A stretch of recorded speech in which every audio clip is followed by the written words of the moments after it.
Today is the day. You can feel it in the air, can't you? That's exactly how SpongeBob felt. Walking into Mrs. Puff's boating school with a smile that could rival the sun. He wasn't just hopeful. He was absolutely, positively certain that today, he would finally get his driver's license. He could already picture it. Cruising down the streets of Bikini Bottom, the wind in his pores, waving to Squidward as he zipped past. No more walking. No more relying on the bus.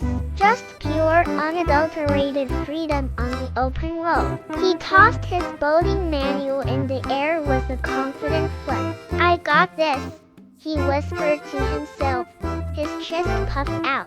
The dream was so close he could almost taste it, and it tasted like victory. With his confidence soaring, SpongeBob hopped into the driver's seat, his little yellow hands gripping the wheel. Mrs. Puff sat beside him, clipboard in hand, looking unusually calm. "All right, SpongeBob," she began. "Let's start with a simple left turn at the next corner." But SpongeBob wasn't really listening. He was too busy living in his fantasy of driving glory. He heard left turn and his brain translated it to show her your awesome driving skills. He stomped on the gas, yanking the wheel hard. The boat didn't just turn. It spun in a wild circle, narrowly missing a group of fish pedestrians who scattered in terror. Mrs. Puff let out a squeak and puffed up slightly. "SpongeBob, I said a simple turn," she wheezed. Undeterred, SpongeBob just grinned. "Don't worry, Mrs. Puff. I'm just warming up for the next part of the test, the dreaded parallel part."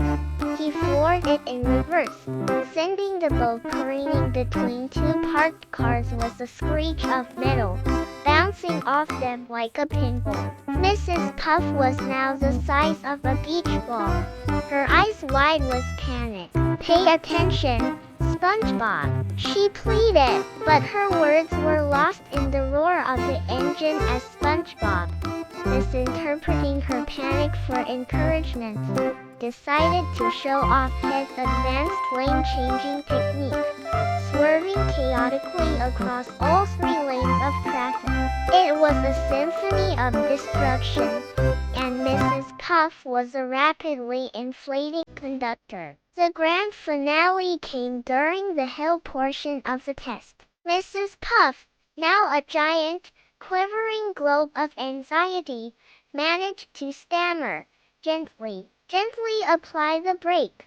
SpongeBob, however, heard full speed ahead. He slammed his foot on the accelerator, launching the boat up the hill and straight into the air. For a glorious, terrifying second, they were airborne, soaring over the boating school before crashing down directly through the roof of the classroom, landing right back where they started. "Silence!" Mrs. Puff slowly deflated with a long, sad hiss. She unbuckled her seatbelt, her face a mixture of exhaustion and disappointment. "Stop the boat, SpongeBob."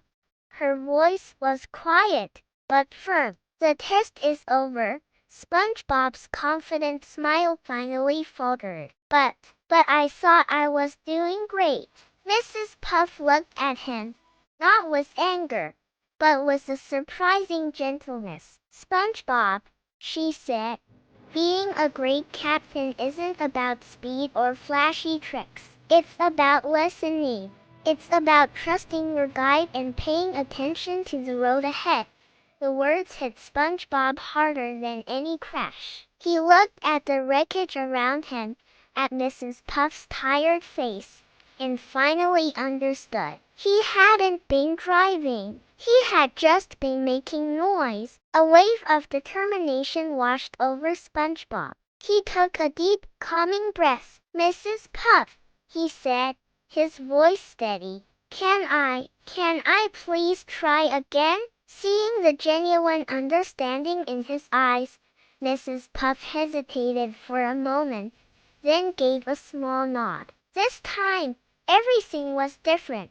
When Mrs. Puff said, "Start the engine," SpongeBob did just that, and nothing more. Slowly pull away from the curb. He eased onto the accelerator, his movements smooth and controlled. Left turn at the corner. He signaled, checked his mirrors, and executed a perfect, gentle turn. He was completely focused, hanging on her every word. He parallel parked the boat in one fluid motion. He navigated the obstacle course with precision and grace. When they reached the hill, he gently applied the brake at the top, just as she instructed. He wasn't just a student anymore. He was a driver.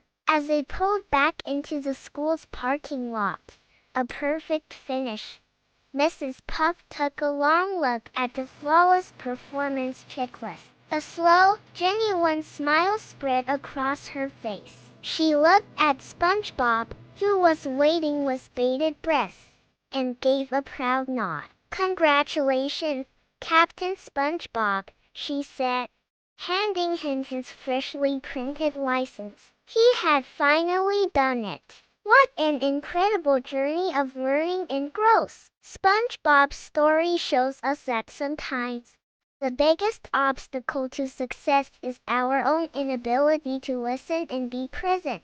It's a great reminder for all of us, whether we're learning to drive or tackling any new challenge in life. If you love this story, make sure to hit that like button and subscribe for more deep dives into your favorite cartoons.